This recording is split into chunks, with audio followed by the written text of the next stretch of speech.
வணக்கம். ஆகாஷ்வாணி புதுச்சேரி மாநில செய்திகள் வாசிப்பவர் சரவணகுமார்.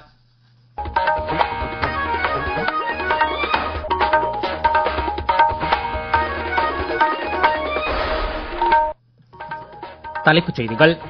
கடந்த 11 ஆண்டுகளில் பல்வேறு முக்கிய துறைகளில் இந்தியா உலகளாவிய சக்தியாக மாறியுள்ளது என்று மத்திய அரசு தெரிவித்துள்ளது.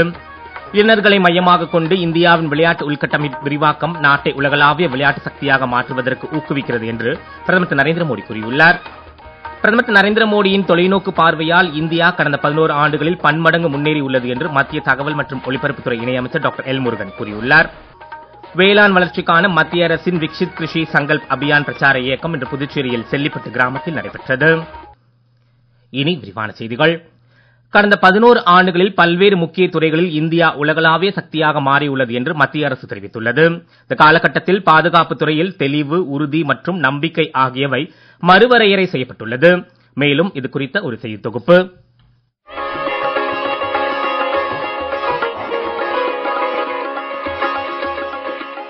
2016 ஆண்டு நடைபெற்ற சர்ஜிக்கல் ஸ்ட்ரைக் முதல் 2025 ஆண்டு நடத்தப்பட்ட ஆபரேஷன் சிந்தூர் வரை இந்தியா தனது தேசிய பாதுகாப்பிற்காக தீர்க்கமான முடிவுகளை எடுத்துள்ளது. எல்லை தாண்டிய பயங்கரவாத போராட்டத்தில் 9 பயங்கரவாத முகாம்களை செயலிழக்கச் செய்து பெஹல்காம் தீவிரவாத தாக்குதலுக்கு இந்தியா தக்க பதிலடி கொடுத்தது தேசிய பாதுகாப்பிற்கு சிறந்த சான்றாக விளங்குகிறது. ஆபரேஷன் சிந்தூரின் வெற்றியில் உள்நாட்டு உற்பத்தி முக்கிய பங்கு வகித்தது குறிப்பிடத்தக்கது. விமானம் தாங்கி கப்பலான INS விக்ராந்த் முதல் உயரமான இலகுரக போர் ஹெலிகாப்டர் LCH பிரசாந்தா வரை உள்நாட்டிலேயே வடிவமைத்து பயன்படுத்தப்பட்டதும் மத்திய அரசின் சாதனைகளில் ஒன்றாகும். பாதுகாப்பு துறையில் பல புதுமையான கண்டுபிடிப்புகள், ஐடெக்ஸ் போன்ற முயற்சிகள், பாதுகாப்பு படைகளுக்கு தேவையான தளவாடங்களை தயாரிப்பதன் மூலம் ஸ்டார்ட் அப் நிறுவனங்கள் மற்றும் சிறு குறு மற்றும் நடுத்தர தொழில் துறைகள் மேம்படுத்தப்பட்டுள்ளன. மேலும் பாதுகாப்பு துறையின் ஏற்றுமதிகள் சாதனை அளவாக 23,622 கோடி ரூபாயாக உயர்ந்துள்ளது. இது 2014 ஆண்டுடன் ஒப்பிடுகையில் 34 மடங்கு அதிகமாகும். 5000க்கும் மேற்பட்ட பொருட்கள் இப்போது உள்நாட்டு மயமாக்கல் பட்டியலில் சேர்க்கப்பட்டுள்ளன.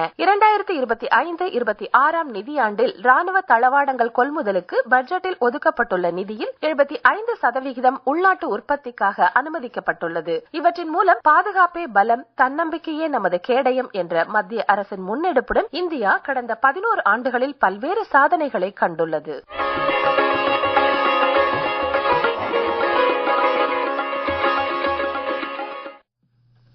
தேசிய தொழில்நுட்ப ஜவுளி இயக்கம் மற்றும் உற்பத்தியுடன் கூடிய ஊக்கத்தொகை திட்டம் போன்ற திட்டங்களால் நாட்டின் தொழில்நுட்ப ஜவுளித்துறை விரிவான வளர்ச்சியை கண்டு வருவதாக பிரதமர் திரு நரேந்திர மோடி தெரிவித்துள்ளார்.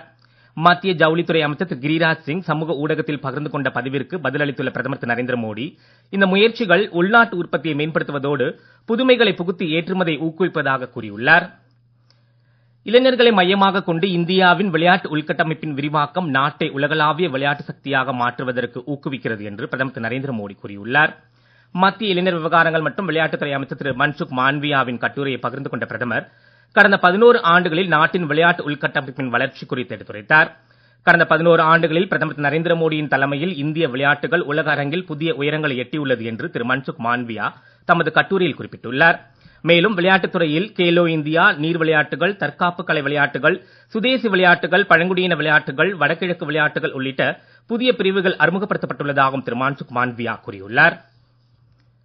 பிரதமர் திரு நரேந்திர மோடி பதவியேற்று 11 ஆண்டுகள் நிறைவடைந்ததையொட்டி நமோ செயலியில் தொடங்கப்பட்ட ஜன்மன் கணக்கெடுப்பு நேற்று தொடங்கியது. இந்த கணக்கெடுப்பு நாடு முழுவதும் உள்ள மக்களிடமிருந்து பெரும் வரவேற்பை பெற்றுள்ளதாகவும் ஒரே நாளில் 5 லட்சத்திற்கும் அதிகமானவர்கள் பங்கேற்றுள்ளதாகவும் மத்திய அரசு தெரிவித்துள்ளது. இந்த கணக்கெடுப்பின் மூலம் மக்கள் தங்கள் கருத்துக்களை மத்திய அரசுடன் நேரடியாக பகிர்ந்து கொள்ளும் ஒரு சிறந்த தளமாக அமைந்துள்ளது. இதன் மூலம் மக்களின் குரல்கள் கருத்தில் கொள்ளப்பட்டு எதிர்கால கொள்கைகளை வடிவமைப்பதற்கு முக்கிய கருவியாக திகழும் என்று மத்திய அரசு அறிவித்துள்ளது. மத்திய அரசின் உள்கட்டமைப்பு உதவியுடன் டெல்லி அரசின் சுகாதாரம் மற்றும் போக்குவரத்து நிலைப்பாடுகள் மேம்பட்டுள்ளதாக டெல்லி முதலமைச்சர் திருமதி ரேகா குப்தா இன்று தெரிவித்துள்ளார். புதுடெல்லியில் செய்தியாளர் கூட்டத்தில் உரையாற்றிய அவர், மத்திய அரசின் தொடர்ச்சியான ஆதரவின் காரணமாக நிலப்பரப்பு, மலைகள், யமுனை சுத்திகரிப்பு மற்றும் காற்று மாசுபாடு போன்ற பிரச்சனைகள் விரைவில் தீர்க்கப்படும் என்றும் கூறினார். மேலும் அடுத்த ஆண்டு மார்ச் மாதத்திற்குள் ஓக்லா குப்பை கிடங்கு அகற்றப்படும் என்றும் திருமதி ரேகா குப்தா உறுதியளித்தார்.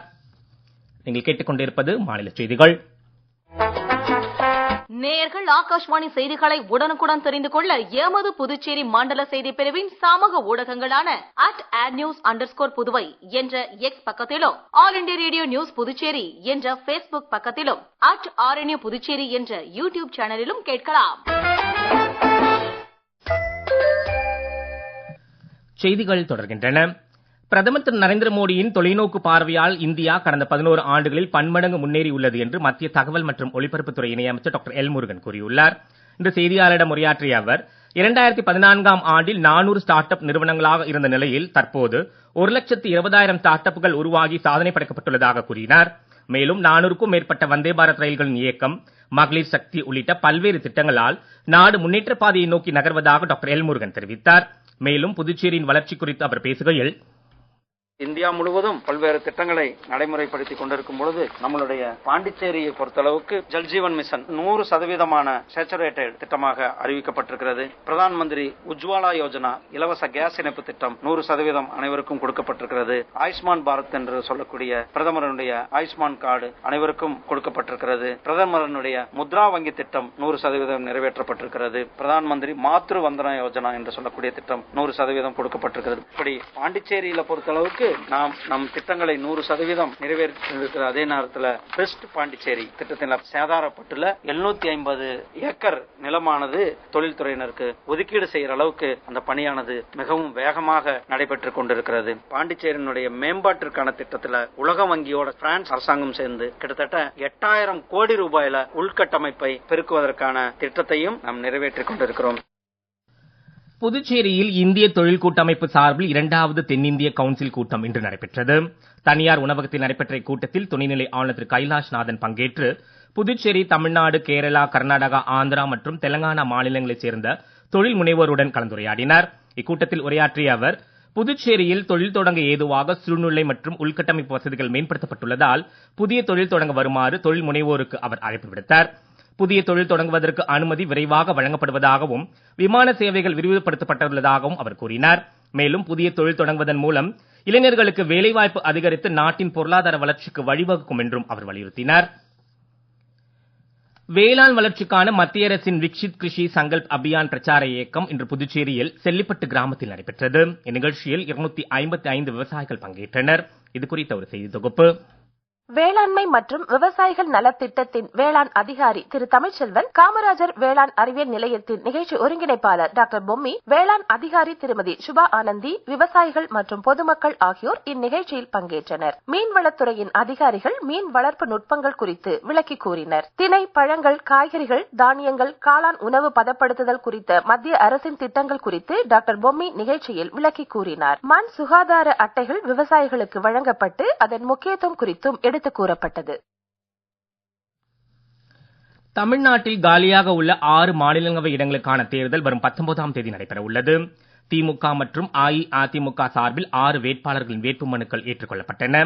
திமுக வேட்பாளர்கள் திரு வில்சன், கவிஞர் சல்மா, திரு சிவலிங்கம், மக்கள் நீதி மய்யம் வேட்பாளர் திரு கமலஹாசன் மற்றும் அஇஅதிமுக வேட்பாளர்கள் திரு இன்பதுரை, திரு தனபால் உள்ளிட்ட 6 பேரின் வேட்புமனுக்கள் ஏற்கப்பட்டதாக அறிவிக்கப்பட்டுள்ளது. வேட்புமனுக்களை விலக்கிக் கொள்ள நாளை மறுநாள் கடைசி நாளாகும். ஆஸ்திரியா நடைபோட்டியில் இந்தியா ஒரு வெள்ளி, ஒரு வெண்கலப் பதக்கம் வென்றுள்ளது. இப்போட்டியின் 35 கிலோமீட்டர் பிரிவில் சந்தீப் குமார் வெள்ளிப் பதக்கத்தையும் ராம்பாபு வெண்கலப் பதக்கத்தையும் வென்றார். சர்வதேச ஸ்குவாஷ் போட்டிகளுக்கான தரவரிசை பட்டியலின் மகளிர் பிரிவில் இந்தியாவின் அனகத் சிங் 36வது இடத்திற்கும், ஆடவர் பிரிவில் அபய் சிங் 54வது இடத்திற்கும் முன்னேறியுள்ளனர். ஹாங்காங்கில் நடைபெறும் ஆசிய கோப்பை கால்பந்து தகுதிச் சுற்று இறுதி ஆட்டத்தில் இந்திய ஆடவர் அணி இன்று ஹாங்காங்கை எதிர்கொள்கிறது. 19 வயதுக்குட்பட்டோருக்கான வாலிபால் சாம்பியன் பட்ட போட்டிகள் உஸ்பெகிஸ்தானின் தாஷ்கண்டில் இன்று தொடங்குகின்றது. இன்று நடைபெறும் தொடக்க ஆட்டத்தில் இந்தியா ஈரானை எதிர்கொள்கிறது. நாளை கிர்கிஸ்தானுடன் மோத உள்ளது. உலக ரேபிட் மற்றும் பில்லியர்ட்ஸ் டெஸ்ட் சாம்பியன் போட்டி இன்று லண்டனில் தொடங்குகிறது. வரும் 16ஆம் தேதி வரை நடைபெற உள்ள இப்போட்டியில் இந்தியாவின் அர்ஜுன் எரிகைசி, விசித் குஜராத்தி, நிகல் சரீன், திவ்யா தேஷ்முக் உட்பட 12 பேர் பங்கேற்க உள்ளனர். மீண்டும் தலைப்புச் செய்திகள். கடந்த 11 ஆண்டுகளில் பல்வேறு முக்கிய துறைகளில் இந்தியா உலகளாவிய சக்தியாக மாறியுள்ளது என்று மத்திய அரசு தெரிவித்துள்ளது. இளைஞர்களை மையமாக கொண்டு இந்தியாவின் விளையாட்டு உள்கட்டமைப்பின் விரிவாக்கம் நாட்டை உலகளாவிய விளையாட்டு சக்தியாக மாற்றுவதற்கு ஊக்குவிக்கிறது என்று பிரதமர் திரு நரேந்திர மோடி கூறியுள்ளார்.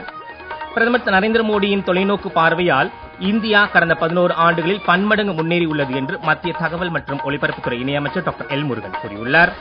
வேளாண் வளர்ச்சிக்கான மத்திய அரசின் விக்சித் கிருஷி சங்கல்ப் அபியான் பிரச்சார இயக்கம் இன்று புதுச்சேரியில் செல்லிப்பட்டு கிராமத்தில் நடைபெற்றது. இத்துடன் செய்தியறிக்கை நிறைவு பெறுகிறது. வணக்கம்.